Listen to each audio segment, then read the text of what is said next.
श्रीचैतन्यमनोभीष्टं स्थापितं येन भूतले स्वयं रूप कदा मह्यं ददाति शपदन्तिकम् वन्देऽहं श्रीगुरो श्रीयुतापदकमलं श्रीगुरून् वैष्णवांश्च श्रीरूपां साग्रजातं सहगण धारनितं तं सजीवं साद्वैतमसावधूतं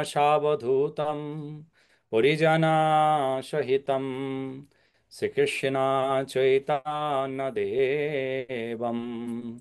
श्रीराधा कृष्णपादन् सहगना ललिता श्रीविशाखान्वितंश्च नमोऽयं विष्णुपादाय कृष्णपृष्ठाय भूतले श्रीमते भक्तिवेदान्त स्वामिनिति नामिने नमस्ते सरस्वती देवे गौरवाणी प्रचारिणे निर्विशेष शून्यवादे पाश्चात्यदेशतारिणे वञ्चाकल्पतरुभ्यश्च कृपसिन्धुभ्य एव च पतितानां पावनेभ्य वैष्णवेभ्य नमो नमः। जय श्री कृष्ण चैतन्य प्रभु नित्यानंद श्री अद्वैत गदाधर शिवासादि श्री गौर भक्त वृंद हरे कृष्णा कृष्ण कृष्ण हरे हरे हरे राम राम राम हरे हरे। मुखं करोति वाचालं पङ्गुलङ्घयते गिरिं यत्कृपातमहं वन्दे परमानन्दमाधवं श्रीचैतन्येश्वरं श्रीगुरुदिनतारिणं परमानन्दमाधवं। हरे कृष्णा कृष्ण कृष्ण हरे हरे हरे राम राम राम हरे हरे। হরে কৃষ্ণ। আশা করি আপনারা সবাই ভালো আছেন, সুস্থ আছেন।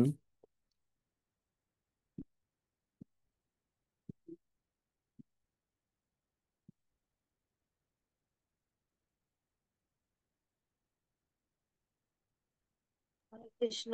প্রণাম প্রভু শ্রী চরণে। ধন্যবাদ, প্রণাম।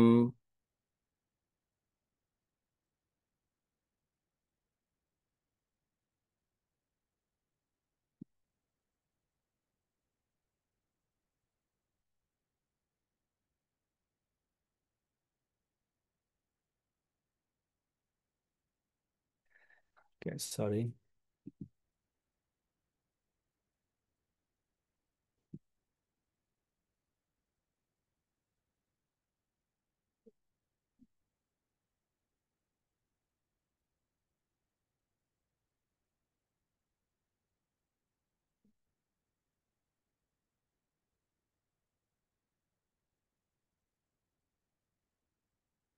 Just a second. Okay.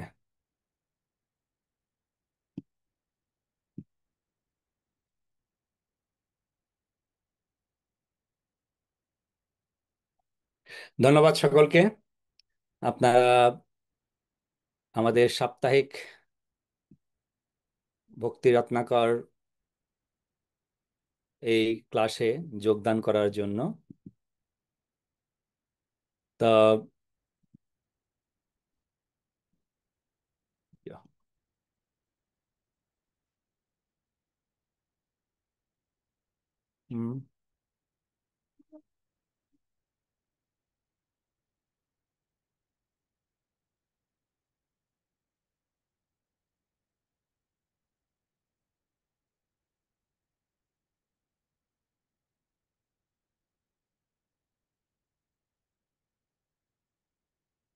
Okay, just a second.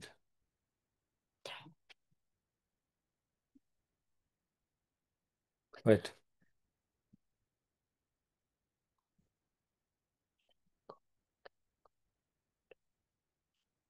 Technology problems. Just finished এর প্রবলেম।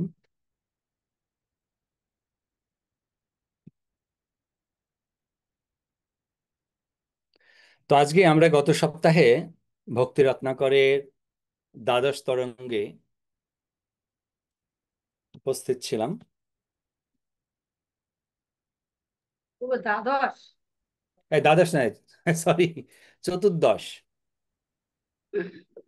চতুর্দশ তরঙ্গের আমরা একদম শেষ প্রান্তের দিকেই আছি। 138 নাম্বার শ্লোক পর্যন্ত আমরা কভার করেছিলাম। আর আজকে ঠিক তার পরপরই আমরা করব, কভার করব। তো গত সপ্তাহে আমরা যেটি শ্রবণ করেছিলাম যে অ্যাসোসিয়েশন, অ্যাসোসিয়েশনের উপরে আমরা আলোচনা করেছিলাম।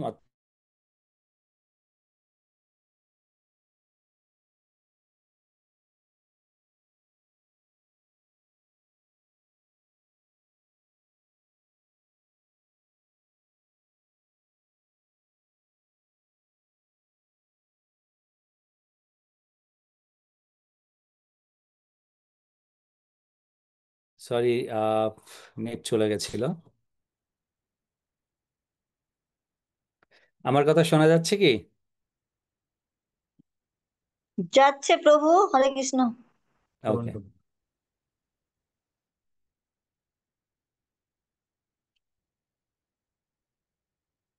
তো আমরা ভক্ত অ্যাসোসিয়েশন, ডিভোটি অ্যাসোসিয়েশনের কথা শ্রবণ করেছিলাম গত সপ্তাহের। আর সম্পূর্ণরূপে আজকে আমরা ঠিক যেখান থেকে আমরা শেষ করেছি সেখান থেকে আমরা প্রারম্ভ করব। আত্মবিস্মৃত সবে ভূমি গড়ি যায়, কেহ কহ কাঁদিয়া করয়ে কারো পায়। তো আত্মবিস্মৃত, তো এখানে আমরা দেখতে পাই যে প্রেম, প্রেমের যে স্বভাব, সেই প্রেমের স্বভাবে সাধারণত ভাবে তারা কি হচ্ছে না, তারা সবকিছু ভুলে যাচ্ছে। ভুলে যাচ্ছে বলতে নিজেকে ভুলে গিয়ে তারা একে অপরের চরণ স্পর্শ করছেন, অ্যাকচুয়ালি ভুলে যাচ্ছেন না। এখানে তারা সুযোগের সদ্ব্যবহার করছেন। আমরা কখনো কখনো আহ শ্রীধাম মায়াপুরে, এখন তো আর অত সেই এগুলো, এখন অন্য প্রকারের আনন্দটা পাওয়া যায়। কিন্তু যারা আপনারা 90s মায়াপুরে এসেছেন, তারা সেই লীলাগুলো দর্শন করেছেন। যখন আমাদের শ্রীপাদ জননিবাস প্রভু, শ্রীপাদ পঙ্কজাঙ্ঘ্রি প্রভু আহ সহ আমাদের সমস্ত ব্রহ্মচারীগণ মন্দিরের, তারা সবাই মায়াপুরেতে আহ আরতিতে, বিশেষ করে সন্ধ্যা আরতির সময়তে সবাইকে সেখানে কিন্তু উপস্থিত থাকতে হবে। আর সন্ধ্যা আরতিতে সবাই উপস্থিত থেকে আরতি কীর্তনের সময়ে যে উদ্দণ্ড নৃত্য কীর্তন হয় কল্পনা আরতিত, তখন আহ মানে আমরা নর্মালি দুবার স্নান করি বা তিনবার স্নান করি ব্রহ্মচারীরা, কিন্তু তখন 4বার থেকে 5বার স্নান হতো। মানে একবার কীর্তনেতে প্রথম স্নান, তারপরে আবার কীর্তনের দ্বিতীয় স্নান। এমন নৃত্য, এমন নৃত্য, ঠান্ডার সময়তেও সবাই স্নান করে উঠতো, মানে পুরো শরীরটি ভিজে যেত ঘামেতে। এত উদ্দণ্ড নৃত্য করতেন। আর ওই সময়ে নৃত্য করতে করতে কে কখন কোথায় পৌঁছে তার বোঝা যায় না। হঠাৎ করে আপনি দেখবেন, মানে অনুধাবন করবেন যে কেউ যেন আপনার পায়ে হাত দিয়ে আবার ওখান থেকে চলে গেছে। কে যে পায়ে হাত দিলে বুঝতে পারছেন না। হয়তো আপনি দেখতে পাবেন যে যিনি পায়ে হাত দিয়ে চলে গেছেন তিনি অন্য কেউ নন, তিনি হচ্ছেন আমাদের সবার মুকুটমণি শ্রীপাদ জননীবাস প্রভু বা শ্রীপাদ পঙ্কজাঙ্ঘ্রি প্রভু। মানে সে যে এমন মানে উদ্দণ্ড নৃত্য কীর্তন, কে যে কার পায়ে হাত দিয়ে প্রণাম করে কখন থেকে সেখান থেকে সরে যাবে কল্পনার অতীত। আর অনেক আমাদের সেই সময় অনেক সিনিয়র ভক্তরা প্রত্যেকেই থাকতেন। আর কি আনন্দ, কি আনন্দ! আমরা মানে আমি উপলব্ধি করেছি আনটিল 2004 পর্যন্ত সে আনন্দ প্রাপ্ত হয়েছে। 2005 থেকে আনন্দটা একটু পরিবর্তন হয়, মানে সবাই বিভিন্ন সেবা কার্যে বেশি করে নিয়োজিত হয়ে যাওয়ার ফলে আরতিতে অ্যাটেন্ডেন্স কম হতে থাকে।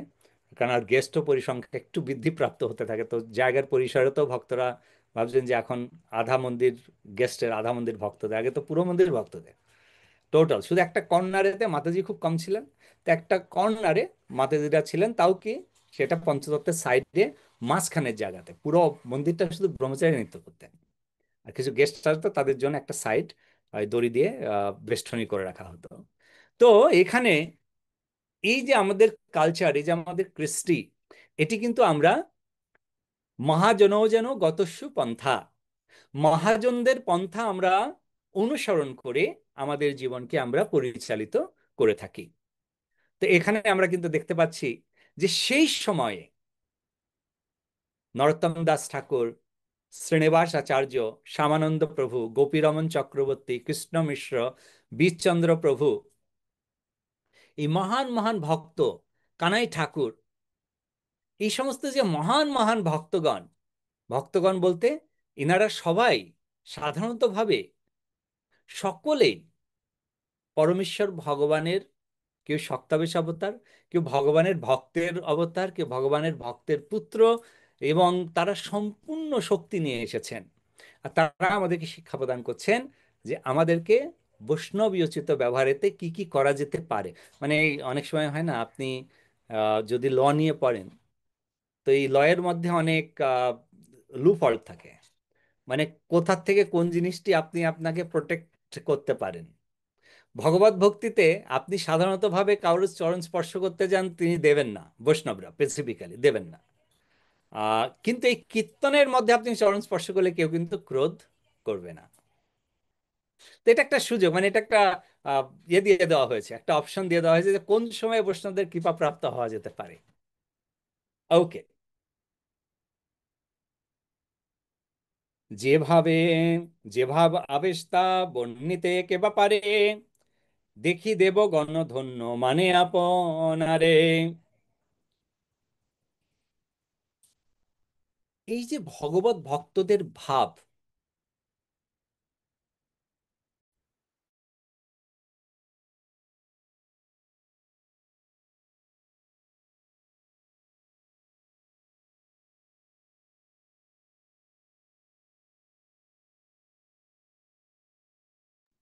Sorry for interrupt. তো এই যে ভগবত ভক্তদের তারা যে ব্যবহার, এই ব্যবহার দেখে দেবগণ, মানে আমরা জানি যে যেখানে উদ্দণ্ড নৃত্য কীর্তন হয়, দেবতারা সেখানে অবস্থান করেন, ভগবান স্বয়ং সেখানে অবস্থান করেন। আর ভগবান যেখানে আসবেন সেখানে তো দেবতারা আসবেনই, স্বাভাবিক না? কেননা আমরা জানি যে যেখানে আহ, আমাদের দেশের রাষ্ট্রপ্রধান এসে উপস্থিত হন, তো সেখানে কি হয়, সেখানে সমস্ত যে সিকিউরিটি নিরাপত্তা বাহিনী তারা সেখানে অবস্থান করেন, তার সঙ্গে সঙ্গে তাদের সার্গেট অবস্থান করেন। এবার যদি সারা বিশ্ববিখ্যাত কোনো ব্যক্তিত্ব আসেন, তাহলে পরে সমস্ত দেশের প্রধানরাও সেখানে উপস্থিত হন অ্যালং উইথ সেই প্রধানের সঙ্গে। তো এখন পরমেশ্বর ভগবান সেখানে উপস্থিত, তো দেবতারা না এসে পারেন? তো দেবতারা এগুলো দর্শন করে বিস্মিত হচ্ছেন যে কে কার চরণ ধরছে বোঝা বড় দুষ্কর। আর তার জন্যই বলা হয়েছে বৈষ্ণব চিনিতে না রে, কি বলা হয়েছে?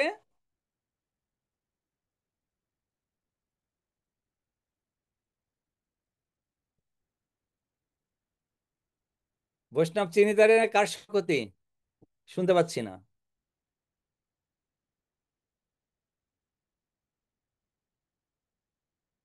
No one unmuting. প্রভু হরে কৃষ্ণ প্রণাম। হ্যাঁ, প্রণাম। প্রভু এটা তো অনেকবার শুনেছি, ভুলে গেলাম, কিন্তু এটা কি হবে, ঈশ্বরেরও শক্তি হবে কিনা? বৈষ্ণব চিনিতে না রে। কি প্রভু, বিজ্ঞের কি যেন একটা, না এরকম কি? না। কৃষ্ণ মনে আসতেছে হ্যাঁ, না কেন? সেটাও আছে। বিজ্ঞে না বোঝায়। হ্যাঁ, কে না বিজ্ঞে না বুঝে। বোঝায়, তার কারণ হচ্ছে বৈষ্ণব চিনিতে না রে কার শক্তি? বৈষ্ণব চিনিতে না রে দেবেরও শক্তি। দেবতারা পর্যন্ত বৈষ্ণবকে চিনতে পারেন না। এই যে, আর বৈষ্ণবের ক্রিয়া মুদ্রা বিজ্ঞে না বোঝায়। হ্যাঁ, এটা ঠিক আছে, বইটার সাথে মিলতে পারতেছি না, এই জন্য বলতে পারতেছি না। বৈষ্ণবের ক্রিয়া মেয়ে বিজ্ঞান বোঝায় এইটা। রাইট, বৈষ্ণবের ক্রিয়া মুদ্রা বিজ্ঞানা বোঝায়। বৈষ্ণবের যে ক্রিয়া কর্ম সেটি মানে বিজ্ঞ, যারা পণ্ডিত ব্যক্তিত্ব, পাণ্ডিত্যের দ্বারা তারা ব্যাখ্যা করতে পারবে না, সেটা সম্ভব নয় বৈষ্ণবের ক্রিয়া মুদ্রা। আর বৈষ্ণব চিনিতে না রে, মানে কখনো কখনো এটি অনেক প্রভুপাদ ব্যাখ্যা করেছেন, মহাপ্রভু বলেছেন, যখন পুণ্ডরীক বিদ্যানিধির সঙ্গে সাক্ষাৎ করতে মুকুন্দ নিয়ে যান গদাধর পণ্ডিতকে নবদ্বীপ ধামে, সেই সময়ে গদাধর পণ্ডিত সাধারণত পুণ্ডরীক বিদ্যানিধিকে দেখে মনে করেছিলেন যে তিনি একজন বিষয়ী, সংসারের আসক্ত ব্যক্তিত্ব।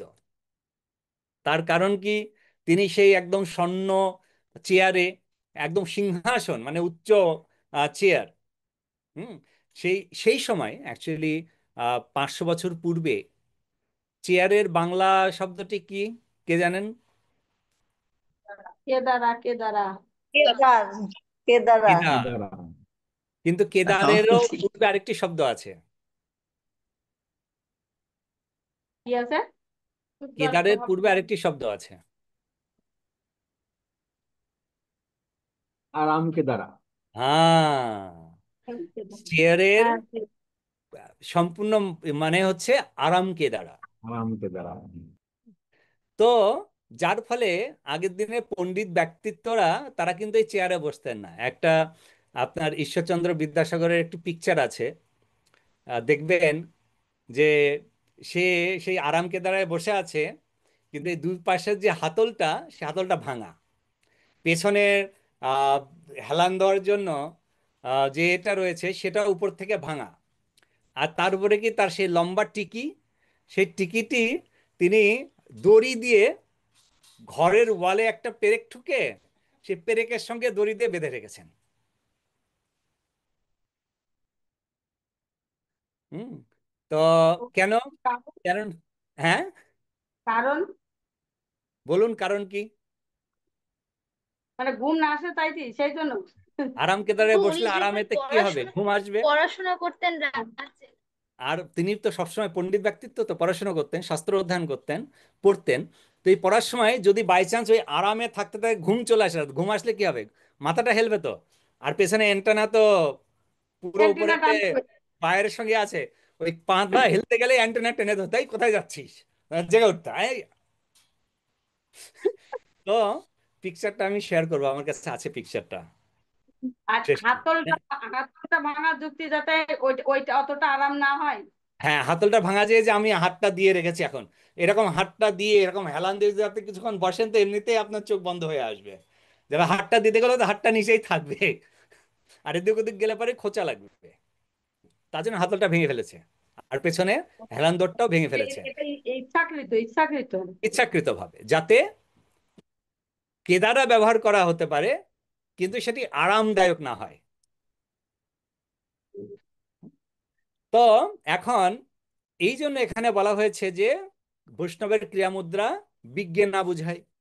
ঈশ্বরচন্দ্র বিদ্যাসাগরও কিন্তু তিনি কিন্তু একজন বৈষ্ণবই ছিলেন, আমি বলবো। তার কারণ তিনি ভক্তিবিনোদ ঠাকুরের সঙ্গে কিন্তু বহুবার, ভক্তিবিনোদ ঠাকুরের যে চতুষ্পাঠী কলকাতাতে, সেখানে কিন্তু সমস্ত মানে বিদ্বান পণ্ডিতরা একসঙ্গে বসে তারা শাস্ত্র আলোচনা করতেন। তো সেটি আপনার যদি আমরা শুনতে পাই, মানে ভক্তিবিনোদ ঠাকুরের জীবনী যখন পড়ি, তখন আপনি দেখবেন যে যখন ভক্তিবিনোদ ঠাকুর কলকাতাতে তার এই চতুষ্পাঠী শুরু করেন, প্রত্যেকেই কাজের শেষে বিকেল বেলাতে, এখনকার দিনে কি বিকেল বেলায় কাজের পরে এসে স্মার্টফোনেতে টাইম শেষ। যখন স্মার্টফোন আসেনি তখন টিভি এসেছে, টিভির সামনে টাইম শেষ। আর টিভি যখন আসেনি তখন পাড়ার সব কাকিমা মাসিমা সবাই ওই হরি মন্দিরের সামনে যাবে। আর পাড়ার কি যারা বৌদি মাসি, তারা কি করবে, ইয়াং ইয়াং যারা, তারা এক জায়গায় এই 3 রাস্তার মোড় থেকে একটু দূরে বসে বসে সব বান্ধবীরা মিলে কথা বলবে আর শাক তুলবে। আর সব প্রভুরা ওইরকম, দাদুরা কাকারা চলে যাবে হরিসভায়। আর আহ, বাবা জ্যাঠারা কি করছেন, 3 রাস্তার মোড়ে বসে বসে গল্প করছেন বা তাস খেলছেন। তো এই ধরনের কাজগুলো হতো। কিন্তু পূর্ব দিবসে তখন এই ধরনের সুবিধা ছিল না, তারা সবাই কিন্তু কি করতেন, তাদের কাজের পরে যারা পণ্ডিত ব্যক্তিত্বরা ছিলেন তারা সবাই যেতেন কোথায়, না সবাই যেতেন চতুষ্পাঠীতে, সেখানে গিয়ে ভগবত আলোচনায় ব্যস্ত থাকতেন, মগ্ন থাকতেন। তো এখানে আহ দেবতাগণ তারা পর্যন্ত সেই যে ভক্তদের উদ্দণ্ড নিত্য কীর্তন এবং ঢলে পড়ে কেকার চরণ স্পর্শ করে যে প্রণাম করে তাদের একে অপরের কাছ থেকে কৃপা প্রাপ্ত হচ্ছেন, সেটি দেখে দেবতারা বিস্মিত হয়ে পড়েছেন। অনেক সময় দেবতারাও লাইন দিয়ে দাঁড়িয়ে থাকেন যে আমাদেরকে একবার এই ভক্ত গৃহে জন্মগ্রহণ প্রদান করা হোক, কেননা ভক্ত গৃহে জন্মগ্রহণ করতে পারলেই এই যে সুযোগ সুবিধাটা আমি পেতে পারবো। কি সুযোগ সুবিধা? বৈষ্ণবের চরণধূলি প্রাপ্ত হওয়ার সুযোগ সুবিধা। এটা সব থেকে বড় সুযোগ সুবিধা। তার জন্য দেবতাগণ বিস্মিত হচ্ছেন সেখানে। শুধুমাত্র বিস্মিত নয়, বিস্মিত হওয়ার পরেও তারা নিজেকে ধন্যাতি ধন্য মনে করছেন যে এই যে বৈষ্ণবের এই যে ক্রিয়া, এই ক্রিয়া দর্শন করাটিও হচ্ছে কিন্তু সৌভাগ্যের বিষয়, যে অনেক সৌভাগ্যের ফলে বৈষ্ণবের এই ধরনের ক্রিয়া মুদ্রা দর্শন প্রাপ্ত হওয়া যায়। তার জন্য দেবতাগণ বিস্মিতের সঙ্গে সঙ্গে তাদের নিজেদেরকে ধন্য মনে করছেন।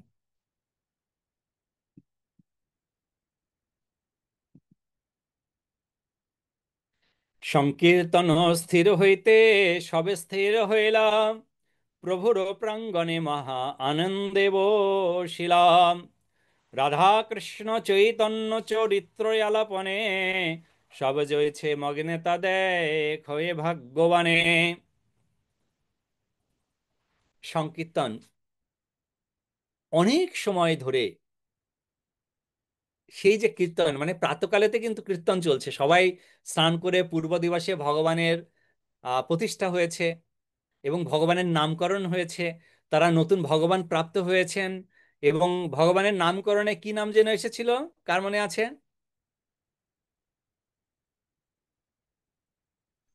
হরে কৃষ্ণ প্রভু, হ্যাঁ, দণ্ডবত প্রণাম। প্রণাম। রাধা বিনোদ প্রভু। রাধা বিনোদ, ধন্যবাদ। হ্যাঁ, রাধা বিনোদ নামকরণ হয়েছিল। আচ্ছা, এই নামটি কে প্রদান করেছিলেন?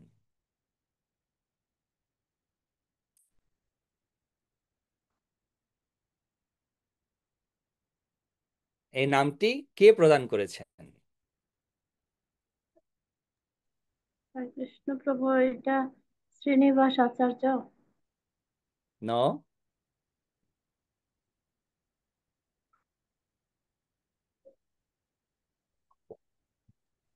কৃষ্ণ মিশ্র প্রভু।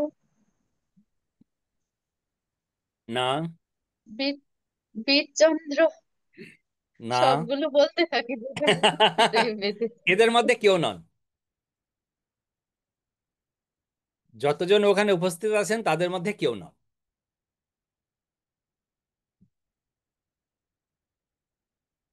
স্মরণ করুন। ভগবান নিজেই বলেছিলেন, মানে একটা দৈব বাণী হয়েছিল এরকম একটা, নাকি রাইট। ভগবান বলেছিলেন যে রাধা বিনোদ?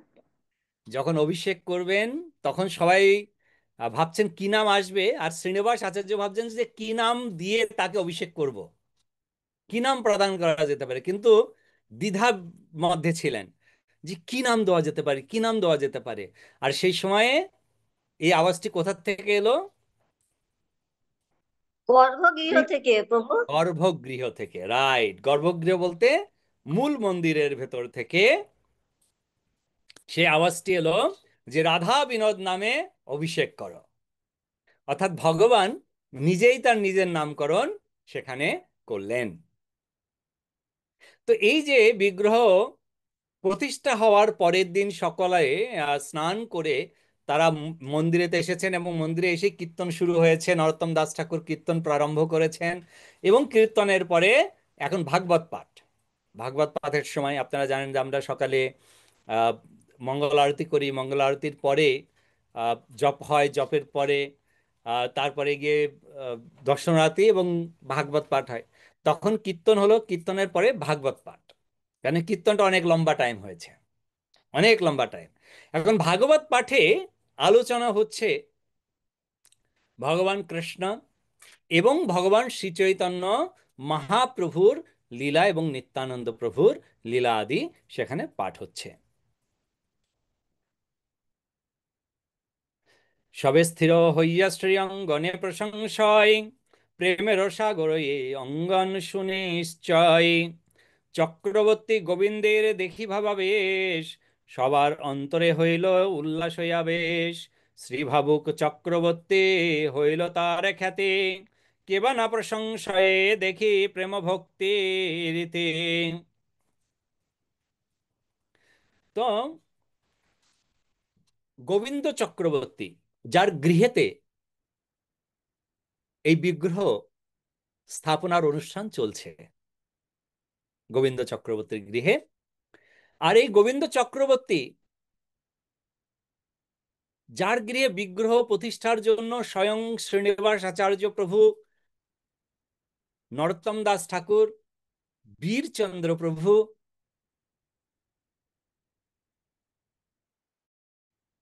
কানাই ঠাকুর, কৃষ্ণ মিশ্র, গোপীরমন চক্রবর্তী, রামচন্দ্র কবিরাজ, গোবিন্দ কবিরাজ, সকলে সেখানে উপস্থিত। এই গোবিন্দ চক্রবর্তী তিনি প্রেম ভক্তিতে এতটাই বিভোর থাকতেন যে ভগবানের নিত্য কীর্তনের সময় তো সেখানে তার প্রেম সবাই দর্শন করেছেন, এখন ভগবানের কথা শ্রবণ করছেন। ভগবানের কথা শ্রবণ করতে করতে তার সেই কথার উপরে যে ভাব, সকলে সেই ভাব দেখে বিভোর হচ্ছেন, আশ্চর্যান্বিত নয়, বিভোর হচ্ছেন। এবং সেই ভাব দেখে সকলে তার নাম পরিবর্তন করে দিলেন, গোবিন্দ চক্রবর্তী থেকে তার নাম করলেন শ্রী ভাবুক চক্রবর্তী। এখন ভাবুন যে আমরা যখন এই ভাগবত ক্লাসে বসি, ভগবানের কথা শ্রবণ করি, ভগবানের কথা তো আমরা শ্রবণ করি কর্ণরন্ধ্রের দ্বারা, কিন্তু কর্ণরন্ধ্রের দ্বারা শ্রবণ ছাড়াও ক্লাসেতে কিন্তু কর্ণরন্ধ্র দিয়ে আমরা আরেকটি জিনিসও করি। কে বলবেন বলুন তো? ক্লাস যখন আমরা শ্রবণ করি, কর্ণরন্ধ্র দিয়ে আমরা শ্রবণ করি, কিন্তু কর্ণরন্ধ্র দিয়ে শ্রবণ ছাড়াও আমরা আরেকটি জিনিস কর্ণরন্ধ্রের মাধ্যমে করে থাকি, সেটি কি? কে বলবেন? দেখি প্রভু, হরে কৃষ্ণ। অর্থাৎ কর্ণের দ্বারা আমরা দেখা। দেখিও। সাধারণত আমরা চোখের দ্বারা দেখি, কিন্তু ভগবত কথা আলোচনার সময় চোখ দিয়ে আমরা কিছুই দেখতে পাই না, আমাদের দর্শন হয় কর্ণের দ্বারা। কেন না? কর্ণের দ্বারা আমরা যখন কথা শ্রবণ করি, সেই কথাটি কর্ণরন্ধ্রের ভেতর দিয়ে আমাদের হৃদয়ের মধ্যে পিকচার রূপে সেটি প্রকাশিত হয়, যার ফলে বলা হচ্ছে কি কর্ণরন্ধ্রে প্রবেশিয়া, কর্ণরন্ধ্রের মাধ্যমে প্রবেশ করে আমাদের চিত্তে নৃত্য শুরু করেন। তাই কর্ণরন্ধ্র দিয়ে আমরা দর্শনও করে থাকি। এখন এই কর্ণরন্ধ্র দিয়ে যখন আপনি ভাগবত কথা শ্রবণ করছেন, সেই ভাগবত কথার মহিমা যখন আপনি সম্পূর্ণরূপে উপলব্ধি করতে পারছেন, তখন কিন্তু আমরা সেই ক্লাসের সেই কথা শ্রবণ করতে করতে সেই ভাবে আপনি বিভোর হবেন। কিন্তু আমাদের অবস্থাটি কিরূপ? আমাদের অবস্থা ঠিক একজন ঠাকুমার মতো। একজন পাঠক পাঠ করতে এসেছেন, কারণ পাঠকের অনেক বড় বড় না দাড়ি ছিল, দাড়ি লম্বা দাড়ি। এখন পাঠক পাঠ করছেন, তো পাঠ করলে পরে তো আপনারা জানেন মুখ তো হিলবে, আর মুখ যখনই নড়বে তখন তার যে দাড়িগুলো একদম পুরো, একটু বয়স্ক তো একদম সাদা হয়ে গেছে আর কি দাড়িগুলো, তো দাড়িটাও নড়ছে। আর ওই ক্লাস শুনে একজন মাতাজি, একজন দিদিমা খুব কান্না করছে, খুব কান্না করছে। এখন পাশাপাশি সবাই ভাবছেন যে দিদিমা নিশ্চয়ই ভাগবত কথার মহিমা তিনি বুঝতে পেরেছেন, মানে এই এখন যে আলোচনা হচ্ছে সে আলোচনাটি তার হৃদয়ে প্রবেশ করেছে এবং তার হৃদয়ে প্রবেশ করে তিনি সেটি অনুধাবন করেছেন। তো ভাবলো যে এখন ডিস্টার্ব করা যাবে না, একটু পরে ডিস্টার্ব করা যাক, জিজ্ঞাসা করা যায় কি বুঝতে পারলো আর কি।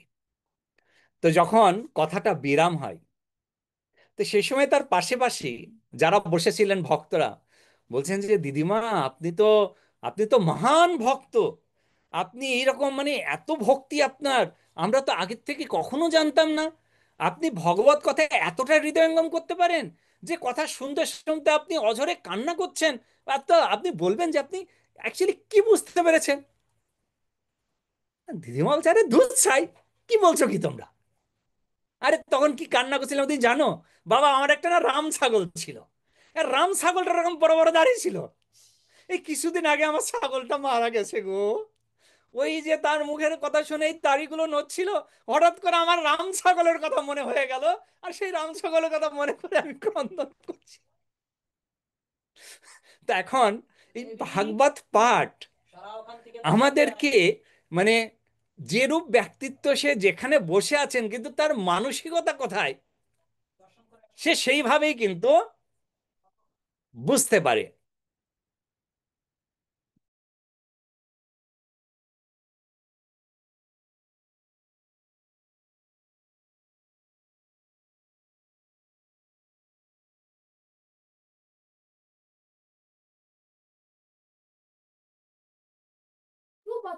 ওকে, তো এখন আমরা দেখতে পাই যে এইভাবে করে সে, আপনারা শুনেছেন নিশ্চয়ই, এক ব্যবসায়ীর কাহিনী। এত বিজনেস করেছেন, এত বিজনেস করেছেন, সে বিজনেস করে ধর্ম কথা ভুলে গেছেন, বুড়ো হয়ে গেছে। ছেলেরা বলছে, আরে বাবা মা, আপনারা একটু তীর্থ ভ্রমণ করে আসুন, আর ব্যবসা তো আমরা দেখবো, কিন্তু আপনাদের তো এখন কাল গেলে ব্যাস হয়ে গেল, আপনারা তো উপরেই চলে যাবেন। তার আগে একটু তীর্থ ভ্রমণ করে আসুন। এসেছে বেনারসে, মানে কাশীধামে। কাশীধামে দর্শন করতে এসছে, সবাই দর্শন করছেন। কাশীতে, বেনারসে 12টা ঘাট আছে যেখানে সব দাহ সব দাহ করা হয়। তার মধ্যে সব থেকে নাম করা ঘাট যেটি, সেটা হচ্ছে মণিকর্ণিকা ঘাট। মণিকর্ণিকা ঘাটটি, সেখানে হরিশ্চন্দ্র তিনি ডোম রূপে অবস্থান করেছিলেন সেই মণিকর্ণিকা ঘাটে। যার ফলে বলা হয়েছে সেই মণিকর্ণিকা ঘাটে যদি দাহ করা হয় তাহলে পরে কিন্তু সে মানে এক কদম আগে সে চলে যেতে পারে আর কি। Excuse me. তো এখন সেই যে বৃদ্ধ ভদ্রলোক, সবাই তো দর্শন করছে, সবাই ওয়াও, স্বয়ং হরিশ্চন্দ্র তিনি এখানে ছিলেন। সবাই সেখানে প্রণাম করছে, জল নিয়ে মাথায় দিচ্ছে। আর ওই যে বুড়ো ব্যবসায়ী তীর্থ করতে এসছে, বলছে আমার ছেলেগুলো এই ঘরে বসে বসে আমার ব্যবসা না দেখে ওদের আসার দরকার এই তীর্থক্ষেত্রে। এখানে এত কাঠ বিক্রি হচ্ছে, মানে লম্বা লাইন মৃতের। আর প্রত্যেক মৃত তো জ্বালাতে প্রচুর কাঠ লাগে। বলে এখানে যদি কাঠের ব্যবসা করা যায় না, যা টাকা ইনকাম হবে, এখানে তো আমি একটা কাঠের দোকান দেবই।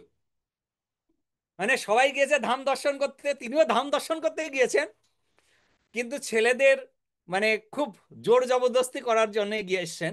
কিন্তু আসার পরেও তার ধাম হচ্ছে না, তার হচ্ছে কি সেটা একটা ব্যবসায়ী প্লেস, যেখানে ব্যবসা করলে প্রচুর টাকা ইনকাম করা যাবে। সব তো সব দায়ের জন্য কাঠ কিনবে, আর এত লোক যা ইনকাম করছে আমি তো তার থেকে বেশি করব। তো এইভাবে করে আমাদের মানসিকতার পরিচয় হয় যে আমরা কি শুনছি। আরেকটি কথা আপনারা সবসময় শুনে থাকেন, সেটি যে একজন মাতাজি ভাগবত ক্লাসে এসেছেন, আর সবাই উঠে চলে গেছে, মানে ক্লাস শেষের আগে মোটামুটি ক্লাস ফাঁকা, একজনই শুধু বসে আছে। পাঠক ভাবছেন যে ইনি মনে হয় ভাগবত কথার পুরো মহিমা জানেন, ভাগবত কথার মহিমা বুঝতে পেরে তিনি অবস্থান করছেন যে একদম শেষ পর্যন্ত শুনবেন। তো একদম ক্লাস শেষ করার পরে পাঠক বলছে যে মা, তো তোমার কোনো প্রশ্ন আছে? তুমি এখানে অবস্থান করে আছো। বলে বাবা, আমার তো কোনো প্রশ্ন নেই, আপনি যে বসে আছেন না আসনটাতে, ওটা না আমার চাদর। এখন আমি আমার চাদর না নিয়ে কি করে যাই বলুন তো? সবাই চলে গেছে, আমি আমার চাদরের জন্য চুপচাপ বসে আছি। চাদরটা দেন, আমি যাই বাড়ি। তো এখন ভগবত ভক্তির প্রারম্ভ এভাবে হয় না। চাদর না কাটি? পাটি না, চাদর। রাজর আমরা তো শুনেছিলাম ছাতি ছাতি। যাই হোক, তো এখানে কিন্তু সেইরূপ ভাব নয় যে কারো স্মরণ হওয়া। হ্যাঁ, স্মরণ তো নিশ্চয়ই হচ্ছে আমাদের ভগবত কথা শ্রবণ করে, তবে আমাদের ছাগলের কথা স্মরণ হচ্ছে না, আমাদের পরমেশ্বর ভগবানের কথা স্মরণ হচ্ছে।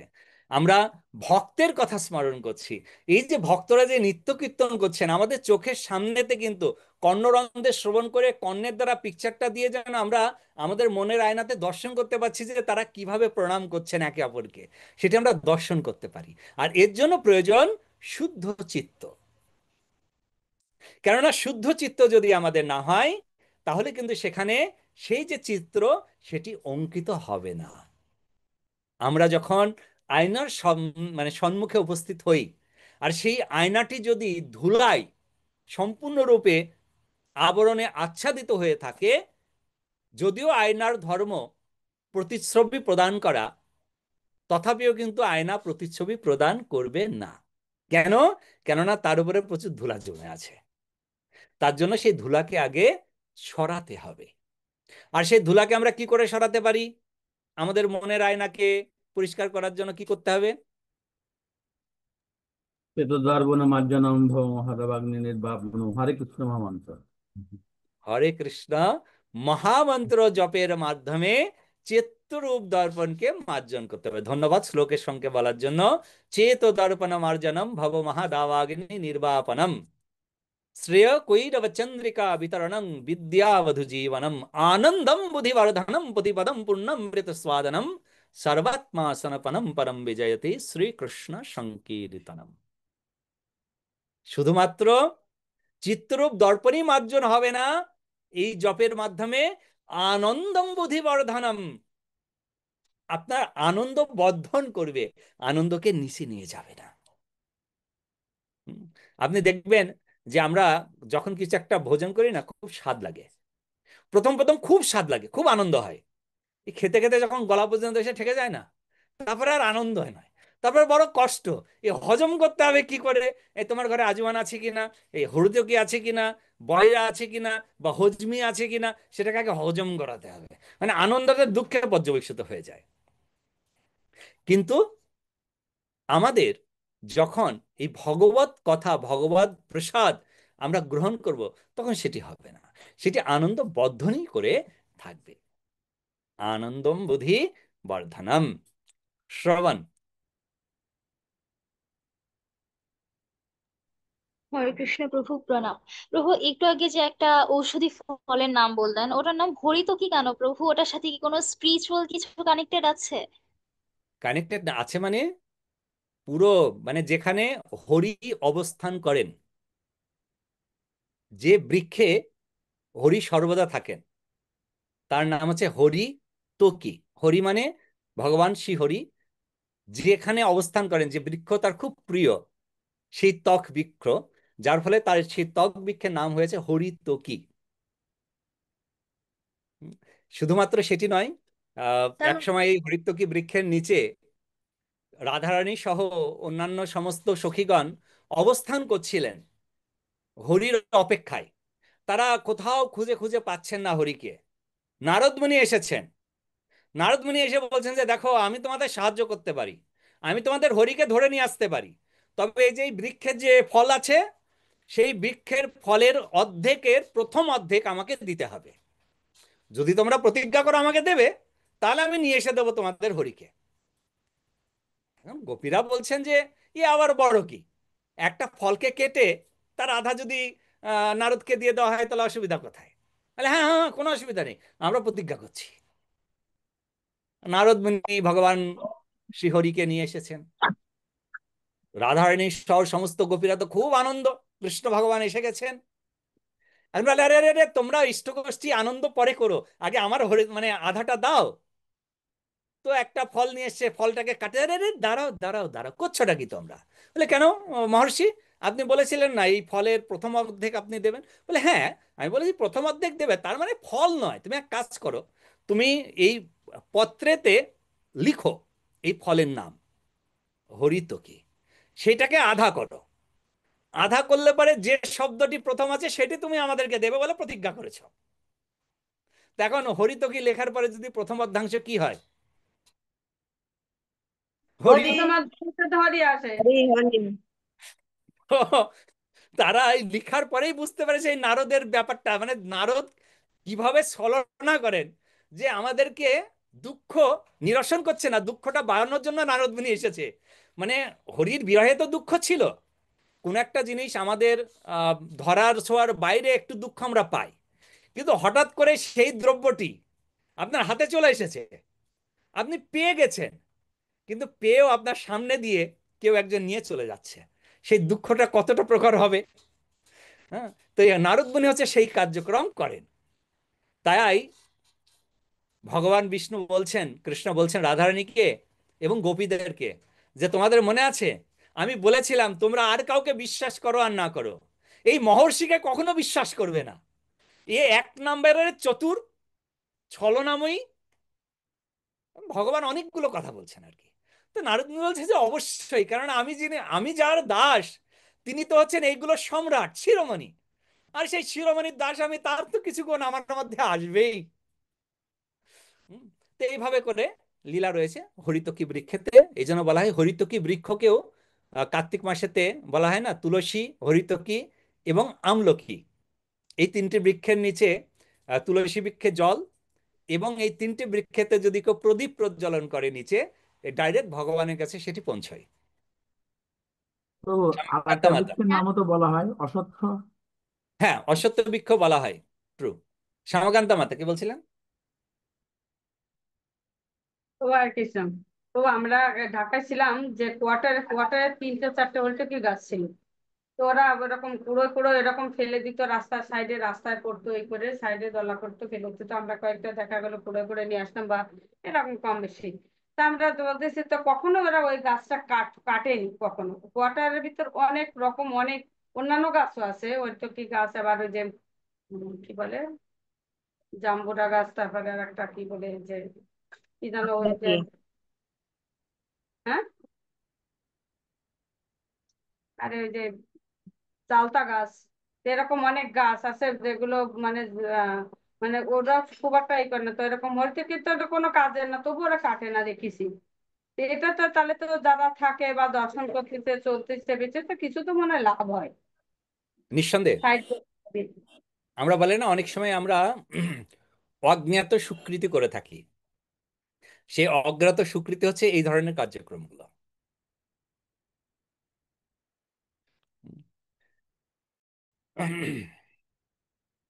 ওকে, তাহলে শোভন, আমার মনে হয় তোমার উত্তরটা তুমি পেয়ে গেছো।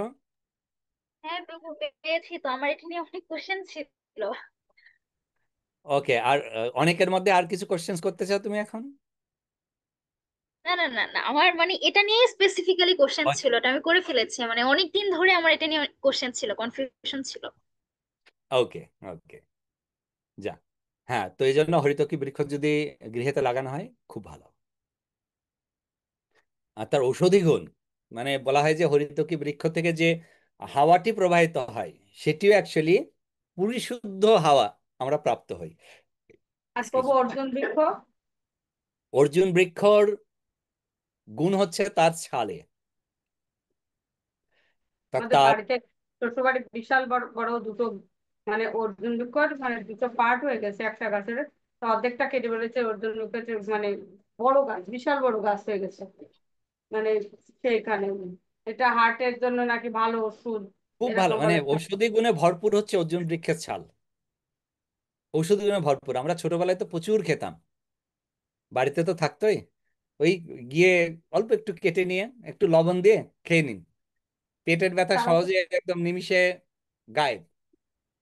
মানে পেটে যে ব্যথা। কোনো, হ্যাঁ, পেটের ব্যথাও চলে যেত। মানে পেটের ব্যথার জন্য কয়েকটি ছিল: কালমেঘের পাতা, অর্জুন বৃক্ষের ছাল, পাট গাছের পাতাগুলো যখন পাট গাছ কেটে দেওয়া হয়, পাটকে জাগ দেওয়া হয়, মানে জলে জাগ নয়, এমনি পাট গাছ কেটে খেতেতে ফেলে রাখা হয় 7 দিন।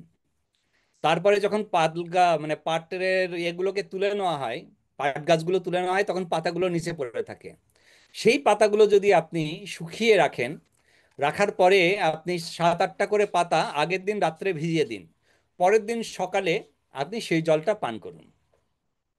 আপনার পেটে যদি কৃমির প্রবলেম থাকে একদম ক্লিন হয়ে যাবে পুরো, মানে আয়ুর্বেদার সব থেকে প্রভু, অর্গানিক এগুলো তাহলে তো ট্রিটমেন্ট। মানে পেপারিং করা উচিত। যে এলাকায় মানে পাট, বাংলাদেশে তো অ্যাভেলেবেল পাট, মানে গ্রাম অঞ্চলের দিকে মানে অ্যাভেলেবেল পাট গাছের জন্য তো এখন তাও এখন বর্তমানে মানে গ্রামও আর গ্রাম থাকছে না। যে সমস্ত এলাকায় পাট হতো তাও সব মানে ঘর বাড়ি সমান হয়ে যাচ্ছে, তবুও ওটা মানে আছে যে পাটের পাতার, পাট শাক খায়, পাটের পাতার তো গুণ আছে এটা জানে। আর কালমেঘের পাতায় এটা, এটা তো আমরা মানে সবাই খুব ভালো খায়। আমাদের ছেলেদের যদি দুটো চারটে দিয়া এমনি সবাই খেয়ে ফেলে ফেলবো, কিছুই লাগে না। না, পাটের পাতা তো মানে এটা তো আমি শুধু একটা গুণ বললাম, কৃমি গুণ। মানে পাটের পাতাতে প্রায় 5 প্রকারের গুণ রয়েছে, ঔষধি গুণ। আর বর্তমান দিনেতে এই হার্বসের খুব ভালো ব্যবসা ভারতবর্ষে চলছে। তারা পুরো মানে ইন্টারন্যাশনালি মার্কেটিং করছে হার্বিং বিজনেসে। পাটের পাতা, অর্জুন গাছের ছাল, এগুলো পরে প্রায় 37 প্রকারের হার্বস আপনি অ্যামাজনে সার্চ করলে পেয়ে যাবেন, অ্যাভেলেবেল এখন। মানে আপনার ঘরের পাতা লোকেরা ফ্রিতে নিয়ে গিয়ে সেটাকে সুন্দর প্যাকেটে করে আপনাকে হাজার হাজার টাকা আপনার পকেট থেকে নিয়ে আপনাকে দেবে। রিটার্ন ফেরত দিয়েছে আমার কাছে, নিয়ে আমারই ফেরত দিয়েছে রিটার্ন। একদম। ওই বলে না, অনেক সময় কি হয়, আমরা ওই রাস্তার ধারে যেগুলো 1 টাকা 2 টাকা সেটা কিনতে চাই না, সেই জিনিসটাই আমরা সুপার মলে গিয়ে 100 টাকায় কিনে আনবো, বলে জানিস আমি সব থেকে বেস্ট কোয়ালিটি এনেছি। বলে আরে এই জিনিসটাই তো আমি বাজারে গিয়ে ওই 50 টাকায় এনেছি। বলে না না না, আমার তো 1000 টাকা দাম, তোমার থেকে অনেক ভালো। দেখা গেল কি একই ব্র্যান্ড, একই কোয়ালিটি, একই জিনিস, একটাই পার্থক্য, ওই এসির জায়গায় গিয়েছে বলে 950 টাকা এসি চার্জ নিয়ে নিয়েছে, আর বাজারে বাইরে আছে সেগুলো 50 টাকাতে রয়েছে। হ্যাঁ। তো যাই হোক, তো এখন এখানে আহ, আমরা কন্টিনিউ যাই। তাহলে পরে গোবিন্দ চক্রবর্তী তিনি নতুন নাম প্রাপ্ত হলেন সমস্ত বৈষ্ণব ভক্তদের মধ্যে। কি নাম প্রাপ্ত হলেন, কি নাম সমস্ত ভক্তরা তাকে প্রদান করলেন? চক্রবর্তী, ভাবক হরে চক্রবর্তী। কৃষ্ণ প্রভু। হ্যাঁ, শ্রী ভাবুক চক্রবর্তী, ধন্যবাদ। ওকে। কিছুদিন বরাকুলি গ্রামে সর্বজনে ধন্যবাদ, প্রণাম। রহিলেন মহামত্ত হইয়া সংকীর্তনে। ভক্তগণ তারা সব সময় এক এক জায়গায় যেতেন, সেই সঙ্গ থেকে আর আসতেন না যে আরেক জায়গায় যতক্ষণ পর্যন্ত তারা মানে একটু বিশ্রাম নিয়ে অন্য জায়গায় আরেকটু অনুষ্ঠানে যাবেন। আর যেখানেই থাকতেন তারা সংকীর্তন ছাড়া, সংকীর্তন, কথা, এইগুলো নিয়ে কিন্তু তারা সবসময় মত্ত থাকতেন। তো গোবিন্দ চক্রবর্তীর গৃহ বোরাকুলে গ্রামেতে অনুষ্ঠান চলছে, অনুষ্ঠানের পরেও ভক্তরা বেশ কিছুদিন সেখানে শিব বিগ্রহের সামনে উদ্দণ্ড নৃত্য কীর্তন এবং পাঠ আদি করে তারা তারপরে সেখান থেকে একে একে বিদায় হচ্ছেন। প্রভুবীর চন্দ্রকৃষ্ণ মিশ্রাদি সকলে হইলা ব্যাকুল অতি বিদায়ের কালে। বিদায় হইয়া জয়ছে সবার গমন, তাহা এক মুখে কিছু না হয় বর্ণন।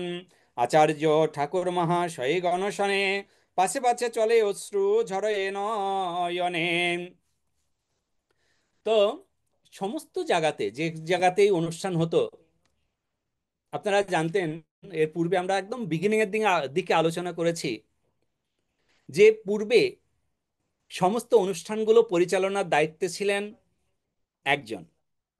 সেই অনুষ্ঠানের দায়িত্বেতে, আচ্ছা কারোর মনে আছে যে পূর্বে যত প্রকারের মন্দিরের অনুষ্ঠান, কোনো বৈষ্ণবের তিরোভাব তিথির অনুষ্ঠান, এইগুলো অর্গানাইজ করতেন এবং সমস্ত প্রকারে পরিচালনার ভার তার উপরে ন্যস্ত হয়েছিল, তিনি করতেন। এবং তারপরে সেই ভারটি শ্রীনিবাস আচার্যের কে প্রদান করা হয়, তাকে শিখিয়ে তার কাছে প্রদান করা হয়।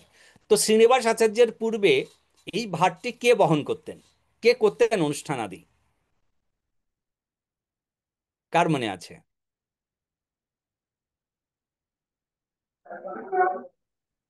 জীব গোস্বামী প্রভু।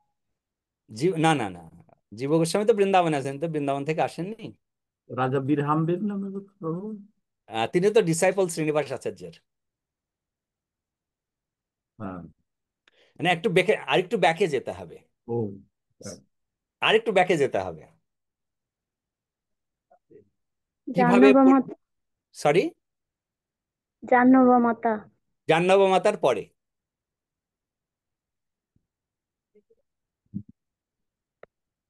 প্রভু নরহরি ঠাকুর। হ্যাঁ, ওই নরহরি যে ঠাকুর চলে গেছেন, তিনি নেই। একদম কাছাকাছি পৌঁছাচ্ছেন আপনারা, অনেক কাছে পৌঁছে গেছেন। আরে ওই যে মানে ওনাকে যত বৈষ্ণব সেবার দায়িত্ব দিতেন উনি পরিচালনা করতেন, এটা তো মনে আসতেছে না রাইট, যে। রাইট। রঘুনন্দন দাস। হ্যাঁ, তাই বললাম আপনারা অনেকটা কাছে চলে গেছেন।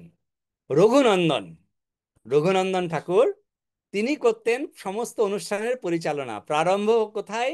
প্রারম্ভ হচ্ছে নরহরি সরকার ঠাকুরের তিরোভাব তিথি মহোৎসব, যেখানে এমন উৎসবের আয়োজন করেছিলেন যে স্বয়ং নরহরি সরকার ঠাকুর সেখানে উপস্থিত হয়ে, মহাপ্রভু সেখানে উপস্থিত হয়েছেন, নিত্যানন্দ প্রভু সহ সমস্ত বৈষ্ণবের সঙ্গে সেই অনুষ্ঠান উদযাপিত হয়েছে। এবং রঘুনন্দন তিনি কিন্তু সর্বত্রতে সর্বত্রতে এই অনুষ্ঠানের পরিচালনার দায়িত্ব তার কাছে ছিল।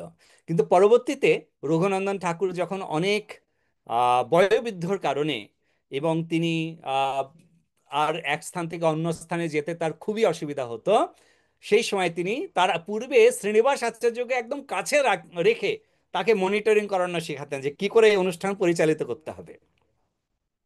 আপনারা জানেন যে একটি আহ, কোনো আইটি জনে আপনি কোনো একটি অফিসে গিয়ে একটা আমরা যেরকম বিভিন্ন প্রকারের প্রোগ্রাম দেখি যে কোনো কোম্পানির ব্যানারে হয়ে থাকে, কোনো ইভেন্ট কোম্পানি যারা করেন, নর্মালি ইভেন্ট অর্গানাইজার্স যারা আছেন, সেই ইভেন্ট অর্গানাইজার্সদের যে অর্গানাইজেশন অনুষ্ঠানগুলো থাকে সেগুলো হচ্ছে সম্পূর্ণরূপে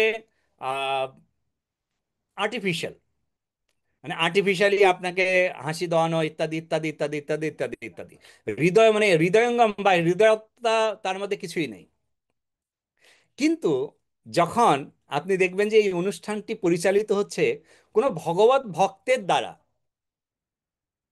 তখন আপনি সেই শব্দের মানে ইয়ে করতে পারবেন না যে কি করে সেই ভক্তরা এত সুন্দরভাবে অনুষ্ঠানগুলো আপনাকে উদযাপন করবে। নিশ্চয়ই এই ভক্ত সঙ্গে আপনারা যারা আছেন, আপনারা তার কিছু উপলব্ধি করেছেন। আমি কিছুদিন পূর্বেই গিয়েছিলাম একটি বিবাহ কার্যক্রম করানোর জন্য নিউ ইয়র্কে। হয়তো আমার কয়েকটা ভিডিও আপনারা দেখেছেন ফেসবুকে। তো এই বিবাহ অনুষ্ঠানের সম্পূর্ণরূপে দায়িত্বে ছিলেন আমাদের ভক্তরা। নিউ ইয়র্কে আমাদের নামহট্ট সংঘ রয়েছে, তার মধ্যে 80% ভক্তরাই হচ্ছেন বাংলাদেশের। 80% ভক্তরা যারা ওখানে আছেন, 80% ভক্তরা হচ্ছেন বাংলাদেশের। বাংলাদেশ থেকে তারা নিউ ইয়র্কে এসেছেন, ভক্ত হয়েছেন নিউ ইয়র্কে এসে। কেউ দেশেতে ভক্ত ছিলেন না, নিউ ইয়র্কে এসে তারা ভক্ত হয়েছেন, খুব ভালো ভক্ত, প্রচুর প্রচার করেন তারা। তারা একদম পুরো অর্গানাইজেশন, আমাদের Harekrishna Namhatta new York organisation চালান। তারা এত সুন্দরভাবে এই অনুষ্ঠানটি অর্গানাইজ করেছেন, যাদের গৃহীত অনুষ্ঠানটি হচ্ছে, তারা পতি পত্নী, তারা বলছেন যে মানে তাদের অনেক রিলেটিভরা এসছেন। সে সমস্ত রিলেটিভরা বলছেন যে আমরা কোনো কিছুই সেরকম করতে পারছি না, কেননা প্রভুরা বা মাতাজিরা তারা সবকিছু এত সুন্দরভাবে করছে, এবং যেন তার নিজের ঘরের প্রোগ্রাম, মানে তাদেরই গেস্টকে স্বাগত করানো, ডেকে নিয়ে এসে ভোজন করানো, এক জায়গায় বসে সবকিছু পরিপাটি করে একদম অনুষ্ঠানটি সুন্দরভাবে করে তুলে দিয়েছেন। তো এই ধরনের ভক্ত সঙ্গে যখন ভক্তর তত্ত্বাবধানে কোনো অনুষ্ঠান হয়, সে অনুষ্ঠানটি মানে অটোমেটিক্যালি সাকসেসফুল হয়ে যায়। তো এখানে শ্রীনিবাস আচার্য প্রভুকে রঘুনন্দন ঠাকুর তিনি কিন্তু সেইরূপভাবে শিক্ষা প্রদান করেছেন যে কিভাবে হৃদয় দিয়ে এই অনুষ্ঠানটি করা যায়। ভক্তদের কোথায় থাকবেন, ভক্তরা ঠিকমতো প্রসাদ পাচ্ছেন কিনা, কে আসছেন, একটু এগে মানে আগিয়ে গিয়ে তাকে স্বাগত করে ওয়েলকাম করে নিয়ে আসা, এরকম বিভিন্ন প্রকারের যে কর্তব্য কর্ম, সেগুলো কিন্তু রঘুনন্দন শিখিয়েছিলেন। আর সেই শেখানোর জন্য রঘুনন্দন ঠাকুর শ্রীনিবাস আচার্যকে তৈরি করেছিলেন। তারপর রঘুনন্দন ঠাকুরের বয়োবৃদ্ধর পরে শ্রীনিবাস আচার্যকে এই ভার ন্যস্ত করেন। শ্রীনিবাস আচার্য যদিও তিনি চেয়েছিলেন যে তিনি যেন কন্টিনিউ করেন এবং তার সঙ্গে তিনি সম্পূর্ণরূপে সাহায্য করবেন, কিন্তু তার অর্ডার ছিল যে না, তাকেই এটি দেখার জন্য। যার ফলে শ্রীনিবাস আচার্য এখন সবকিছু দেখাশোনা করছেন।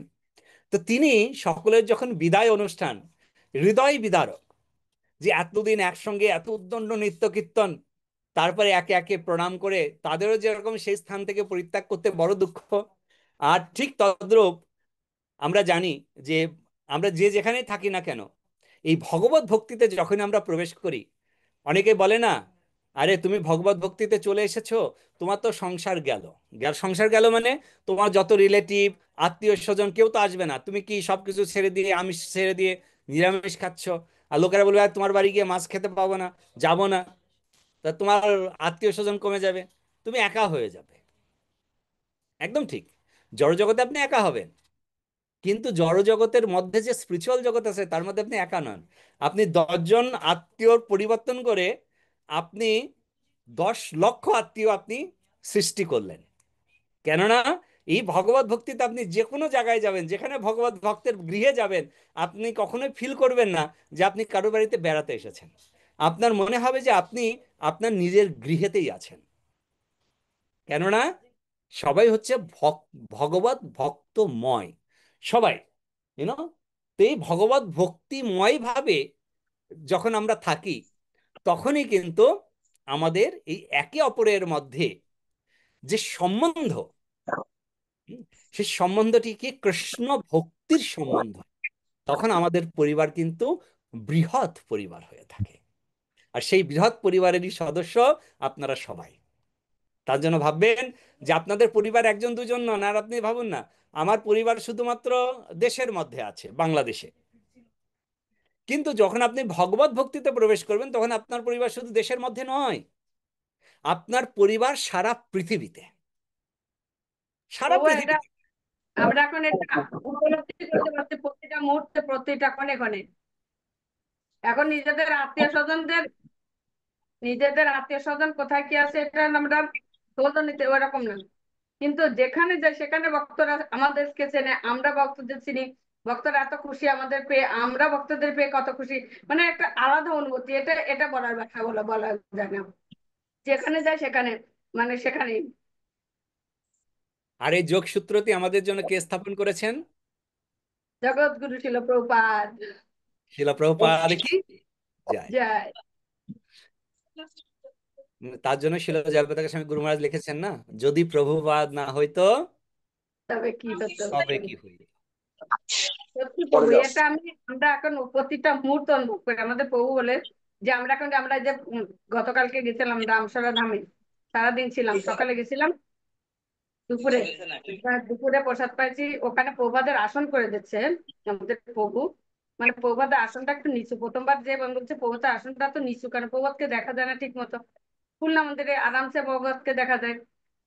তারপরে প্রথমবার প্রভু যে আমাদের প্রভু গেছে, যে দেখার পরেই প্রভুর এটা অনুভব প্রভু বললো যে এই প্রভাতের আসনটা আমি করে দেবো, যা হোক। যে কটা প্রভু ছিল 1.5 লাখ টাকা 1 লাখ টাকার ভিতর হয়ে যাবে এরকম। তারপর প্রত্যেকের এখন 1,20,20,25 ছাড়া গেছে, আরো কিছু লাগবে বলছে। তাই ওটা বলছে বারবার করে ঝুলনে আসেন, ঝুলনে আসেন। তা কালকে আমরা সবাই গেছিলাম, যে ওখানে প্রভাতে আসন দেখলাম করতেছে। আর ওখানে যে ভিআইপি রাজভোগের প্রসাদ, আমরা তো বললাম আপনি প্রসাদের কথা বলেন, সেখানে কি সুন্দর প্রসাদ পেলাম, অদ্ভুত। আর পৌরা তো মোটামুটি মনে হচ্ছে কি করবে আমাদেরকে নিয়ে, মানে আমরা মনে হয় সে কি না জানি, তাদের কাছে একটা আলাদা কিছু, একটা অন্য মানে কি বলবো, মানে আমাদের যেন আরতির থালা গুছায় রাখছে। আমরা যে ভগবানকে আরতি করবো মদন মোহনকে, সেরকম ভাবে মানে মনে হচ্ছে কি যে আমরা কি না জানি করছি তাদের জন্য, অথচ আমরা কিছুই করিনি, তবু তার দ্বারা এত এত খুশি। তারপরে তারা কবে যাব, কবে থাকবো। মহারাজদের মহারাজরা থাকেন যে রুম, সেই রুম খুলে দিয়েছেন। আমরা সারাদিন মানে 2-3 ঘন্টা ওখানে রেস্ট নিলাম মহারাজের রুমে। বলতেছে তো প্রভু দেখা গেল কি নর্মালি এমনি ওরকম থাকতে চায় না। বলতেছে যে প্রভু সমস্যা নেই, আমরা আপনার থাকার ব্যবস্থা করে আপনি এসে কয়দিন থাকেন, ছেলেকে রেখে দেবে। বলতেছে ওকে রেখে যান। তো এরকম মানে মনে হচ্ছে ওরা আমাদের এত কাছের, এত আপন। পূজারি, প্রধান পূজারি যিনি, উনি বলতেছেন মাতাজি কবে এসে মদন মোহনকে রান্না করে খাওয়াবেন, আপনি শুধু খুলনা রাধা মাধবকে রান্না করে খাওয়ান, কবে এসে খাবেন। এইভাবে বলতেছে আপনি প্রভাতের আবির্ভাব তিথি তো ওই দিন যেহেতু উঠবে প্রভু যাবে, আপনি ওই দিন এসে প্রভুকে রান্না করে খাবেন আমাদের। আর 3 দিনের ডিটেলস আমাদের দিয়ে দিয়েছে, আজকেও দিয়ে দিয়েছে প্রভু। অধিবাসে কি হবে, জন্মাষ্টমীতে কি হবে আর প্রভাত আবির্ভাব তিথিতে হবে, 3 দিনের সিস্টেম আজকে যাই বলেছে, এই করতে হবে, এই করবেন, এই করবেন। আমার আজকে প্রভু এই জায়গায় খুলনা মন্দিরে প্রভু যে সুখে গোপাল দিয়ে দিয়েছেন। আমি কিছু বলতেও পারিনি যে আমি তো রামসারাই এখানে এরকম বলিছে, ভয়টা কিছু বলতে পারিনি, বুঝছেন।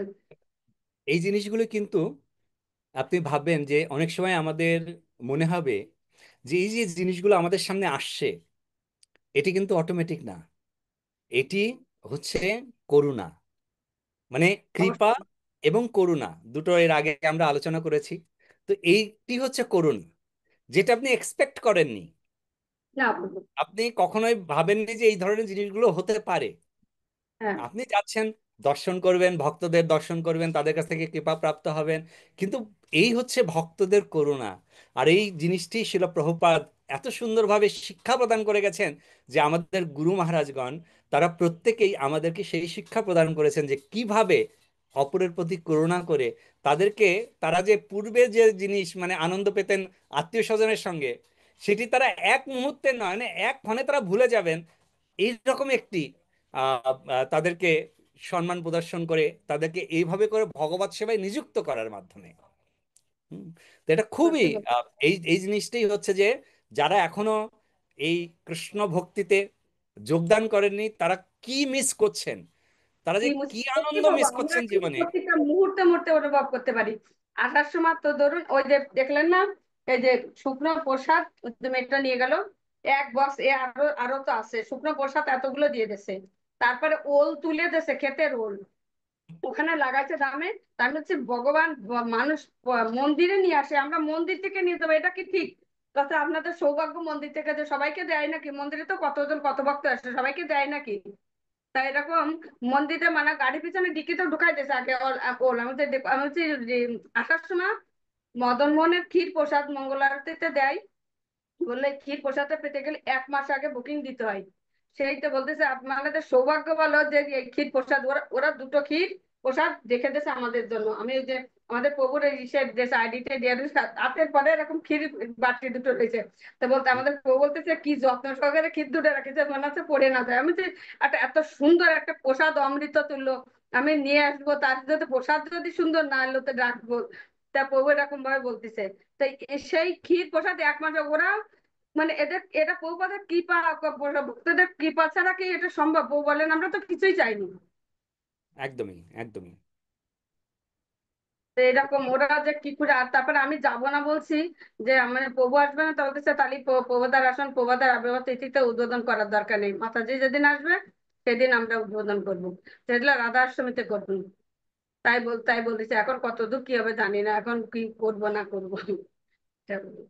না না, আপনারা প্রভুপাদ আবির্ভাব তিথিতে প্রভুপাদের নতুন ব্যাসাসন উপহার রূপে দেবেন যদি রেডি হয়ে যায়, যদি না, রেডি হয়ে যায় রেডি হওয়ার তাহলে। মতোই।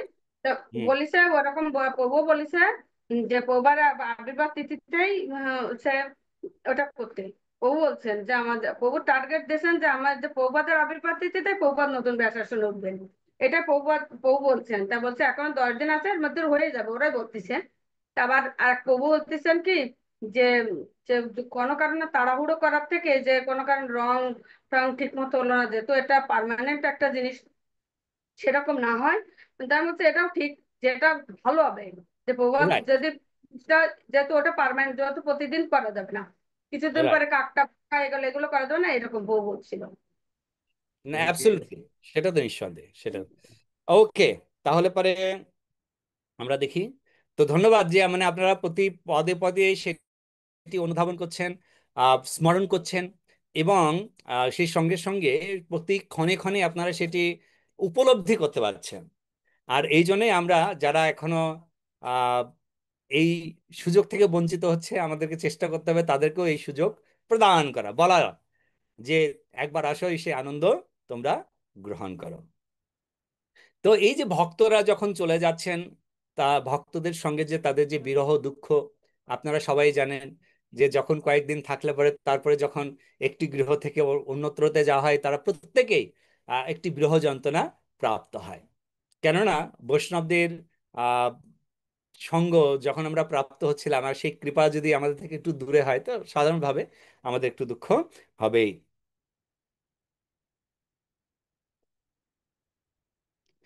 তো সকলকে বিদায় দিয়ে শ্রীনিবাস আচার্য, রামচন্দ্র কবিরাজ, তার শিষ্য বীরহাম্বির আদি, তারা সবাই সকলের পেছনে পেছনে ক্রন্দন করতে করতে তারাও যাচ্ছেন, অর্গানাইজাররাও ক্রন্দন করতে করতে সেখান থেকে যাচ্ছেন।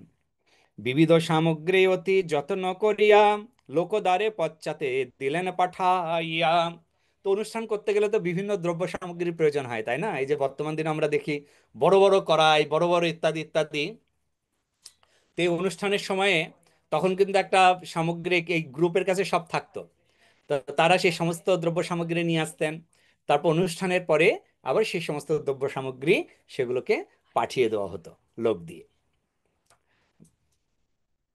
শ্রী আচার্য প্রিয় নরোত্তমাদি সহিতে রহিলেন, কিছুদিন রহিলেন বরাকুলিতে। আর যে যে শিষ্যগৃহে করিলা বিজয়, তাহা না বন্দিলে গ্রন্থ বাহুল্যার ভয়।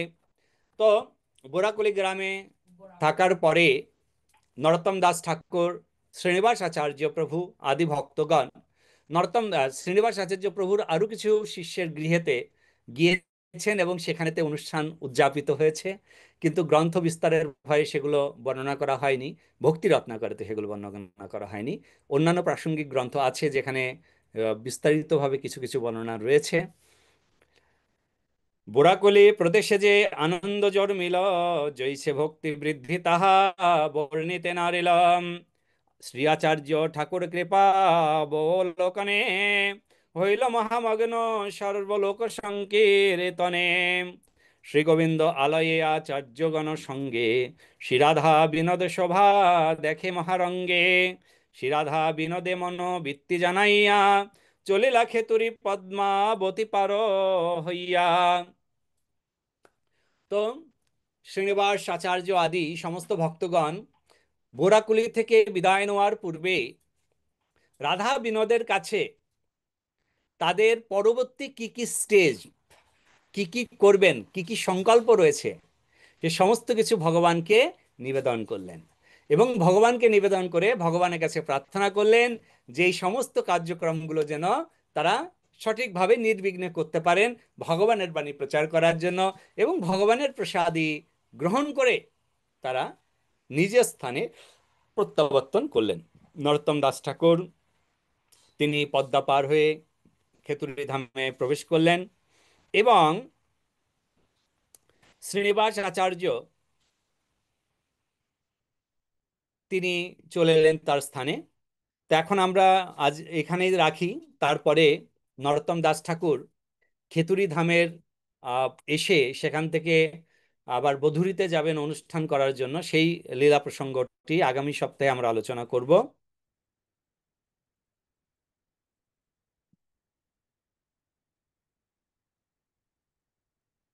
156 নম্বর শ্লোক আমরা সম্পূর্ণ করলাম।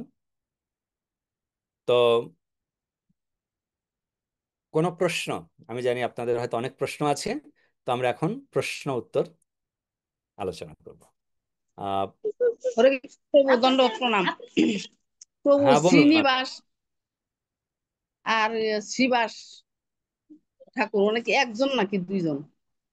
দুইজন আলাদা আলাদা ব্যক্তিত্ব মাতা। শ্রীবাস ঠাকুর তিনি হচ্ছেন নারদ মুনির প্রকাশ, শক্তি প্রকাশ, এবং তিনি মহাপ্রভুর আচ্ছা সময়ে ছিলেন। শ্রীনিবাস আচার্য তিনি হচ্ছেন মহাপ্রভুর শক্তি প্রকাশ, মহাপ্রভুর শক্তি প্রকাশ। তিনি আবির্ভূত হয়েছেন মহাপ্রভু থাকাকালীনে, কিন্তু তার লীলাবিলাস প্রারম্ভ হয় মহাপ্রভু আহ প্রত্যাবর্তন করার পরে, এবং সেবাস ঠাকুরও তিনি প্রত্যাবর্তন করেছেন। দুইজন আলাদা আলাদা পার্সোনালিটি। আরেকটা প্রভু, হ্যাঁ বলুন। ওই যে মানুষ যখন মারা যায় তখন তো মানে আমাদের আহ, শুক- শুকনো যেটা মানে চিত ভগবানের অংশ যেটা, আহ, ওটার সাথে তো আমাদের মানে মন বুদ্ধি অহংকার এগুলি সব চলে যায়। তো বডি তো মানে নশ্বর বডি যেটা, এটা তো মানে দাহ করা হয়। আহ, এটার মধ্যে প্রভু ওই যে অনেকে বলে যে হরির দ্বার, ওইখানে মারা গেলে সরাসরি মানে ভগবানের এখানে যায়। আবার আপনি বললেন একটু আগে যদি ওই বেনারসে ইয়ে হয় তাইলে এক ধাপ আগায় যায়, ওটা তো নশ্বর বডি। তাহলে এক ধাপ আগানোর কি আছে? আর আহ বা এদিকে আমাদের এদিকে হইলেই বাকি এটা আমার একটু সমস্যা বুঝতে খুব প্রভু। না না না, খুব সুন্দর ও প্রশ্ন। স্টুডেন্ট কিন্তু প্রশ্ন করতে তাই শিখে গেছে। বলতে পারছি না আর কি। বুঝাই একদম। বলতে পারছি না আর কি। না না, আপনার প্রশ্নটি খুব সুন্দর। এবং আপনার শ্যামাকান্ত মাতা বললেন না যে প্রশ্ন কিভাবে করতে হয়, সেই প্রশ্নগুলো ক্লাসের মধ্যে এখন প্রশ্ন করা শিখেছেন। এটা খুব ভালো জিনিস, ক্লাসের মধ্যে প্রশ্ন করা শেখাটা খুব ভালো জিনিস, এবং প্রশ্ন করা উচিত। প্রশ্ন ছিল যে সূক্ষ্ম শরীর আর স্থূল শরীর, মন বুদ্ধি হ্যাঁ অহংকারের দ্বারা প্রদত্ত যে শরীরটি, তাকে আমরা সূক্ষ্ম শরীর বলি, বা বাংলায় যদি বলা হয় সূক্ষ্ম শরীর, সংস্কৃতে সূক্ষ্ম শরীর। আর যেটি আমাদের পঞ্চেন্দ্রিয় আহ, এবং তন্মাত্রার দিয়ে, আমাদের যে 10 ইন্দ্রিয়ের দ্বারা তৈরি যে আহ, আমাদের এই স্থূল শরীর। তো হ্যাঁ এই হ্যাঁ স্থূল শরীরের আহ, হচ্ছে সম্পূর্ণরূপে যেখানে আপনি ফেলে রাখবেন সেটা পচেও যেতে পারে, মানে মাটিতে মিশেও যেতে পারে। তো স্থূল শরীরকে যদি আমি হরিদ্বারে গিয়ে পোড়াই, যদি বেনারসে গিয়ে পোড়াই, হরিদ্বারে গেলে একদম ডাইরেক্ট হরির কাছে যাবে, বেনারসে গেলে এক ধাপ আগিয়ে যাবে, স্বর্গদ্বারে পোড়ালে পরে স্বর্গলোকে যাবে। তো স্থূল শরীরের সঙ্গে সূক্ষ্ম শরীরের কোনো সম্পর্ক আছে? আর এতে আহ কি লাভ পাওয়া যায়, এটা হচ্ছে আপনার প্রশ্ন আলটিমেটলি, তাই তো মাতা? ওকে, খুব সুন্দর প্রশ্ন। কিছু কিছু প্রশ্নের জি উত্তর আপনাকে একটু অন্য প্রকারে আমি প্রদান করব। যে শাস্ত্রেতে বলা হয়েছে যে আমাদের যখন এই শরীর থেকে আত্মা নির্গত হয়, আত্মা নির্গত হওয়ার ফলে আমাদের যে শরীরটি, এটা তো নশ্বর শরীর, জড় শরীর। এই নশ্বর শরীরের এর কিছু একটা করলে পরেই তার কি পাপ, তার কি পুণ্য, এগুলো দিয়ে কি হবে। কিন্তু এই জড় শরীরকে ডিপেন্ড অন যে আপনি কিভাবে সেই জড় শরীরকে আপনার যে সন্তানগণ কারা নেন, দাহ করার জন্য কারা নেন, আপনার সন্তানেরা নেবেন। তো সন্তানেরা যখন হরিদ্বারে গিয়ে আপনার এই নশ্বর শরীরটি দাহ করবেন, কেননা যেহেতু সেটি হরির দ্বার, সেখানেতে যখন দাহ কর্ম করা হবে তখন হরির কাছে আপনি ডাইরেক্ট প্রার্থনা করছেন। কার জন্য? সেই আত্মার জন্য, যে প্রভু আপনি অনুগ্রহপূর্বক আমার পিতৃদেব বা মাতৃদেবী বা ইত্যাদি ইত্যাদি আপনার চরণে স্থান প্রদান করুন। আর সেই স্থানে আসতে গিয়ে তাদেরকে অনেক কৃচ্ছ সাধন করে সেই স্থানে আসা যায়। যেমন কেউ যদি গত হয় আহ অনেক দূরে, সেখান থেকে কেউ হরিদ্বারে আসতে চাইলেও সম্ভব না। তো অনেকে বলছেন যে কোনো অসুবিধা নেই, আমরা যাব। যেমন আহ এই ওয়াশিংটন ডিসিতে একজন মারা গেছিলেন, মানে গত হয়েছেন। তারা করলেন কিনা, তার মাকে নিয়ে তারা হরিদ্বারে গিয়ে তার দাহ কর্ম করবেন। এটা তো চারটিখানি কথা নয়, এখান থেকে একজনকে নিয়ে, সব দাহকে নিয়ে ইন্ডিয়াতে যাওয়া, সেখান থেকে হরিদ্বারে যাওয়া, এগুলোর জন্য অনেক লম্বা প্রসেস।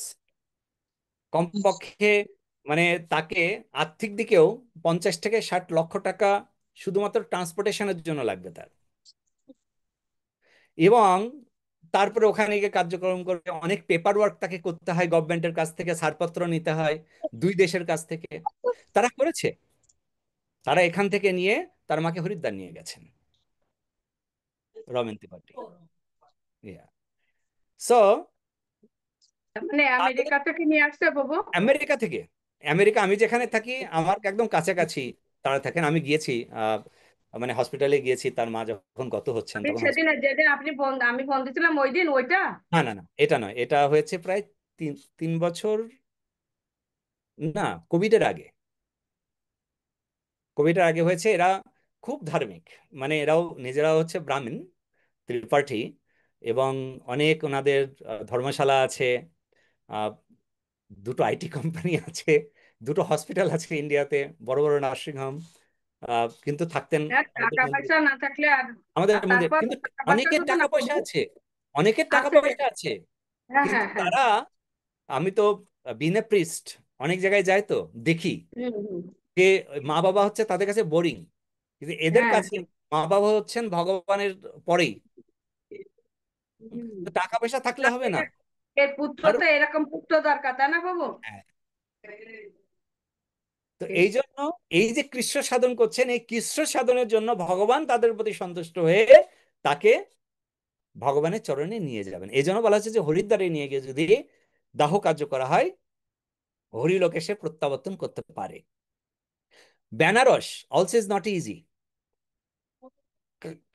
হ্যাঁ, থাকতো আগে, বাট পরে ওরা দিল্লিতে থাকে। হ্যাঁ, দিল্লিতে তো ওদের সব হসপিটাল ইত্যাদি। সো বেনারসে যাওয়াটাও ঠিক সেরূপই কৃষ্ণ সাধন। তো এইভাবে করে যখন আপনি এই বিশেষ বিশেষ ধামেতে যাবেন, সেই ধামের একটা মহিমা রয়েছে। আর আমাদের সূক্ষ্ম শরীর ততক্ষণ পর্যন্ত স্থান পরিত্যাগ না করে করে না যতক্ষণ পর্যন্ত সেই দাহর মানে শবদাহটি সম্পূর্ণরূপে দাহ কর্ম না করা হয়। তো যখন আপনি যে ধামেতে দাহ করছেন সেই ধামের কিছু মহিমা থাকে, সেই মহিমার জন্য সে আত্মা লাভবান হয়ে থাকেন। যেহেতু সেই ধামে তার সন্তানগণ তার নশ্বরবটি নিয়ে গিয়েছেন, কিন্তু মরণ হচ্ছে তাকে উদ্ধার প্রাপ্ত হেতুতে। ঠিক আছে মাতা? হরে কৃষ্ণ প্রভু, দণ্ড প্রণাম। ওকে, Thanks. নেক্সট প্রশ্ন কার?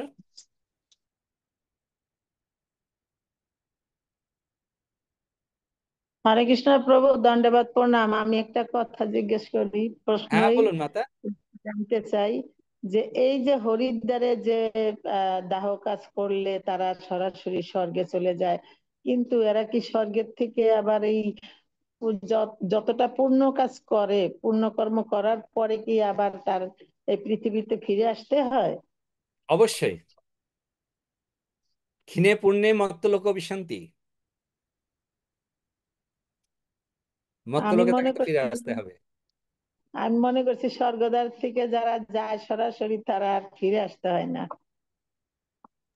স্বর্গের উপরে কত লোক আছে, স্বর্গ তো বাড়ির কাছে। স্বর্গ বাড়ির কাছে। বাবা, আপনারা শিখে গেছেন তাহলে এতদিন পরে। হ্যাঁ, হরে কৃষ্ণ প্রভু। হরে কৃষ্ণ। স্বর্গ তো এখন তো অনুধাবন করতে পারি, স্বর্গ তো বাড়ির কাছে। সত্যি, একদম। যতদিন পুণ্যকর্ম শেষ হলে বাবা back back to pavilion. Shukla মাতা।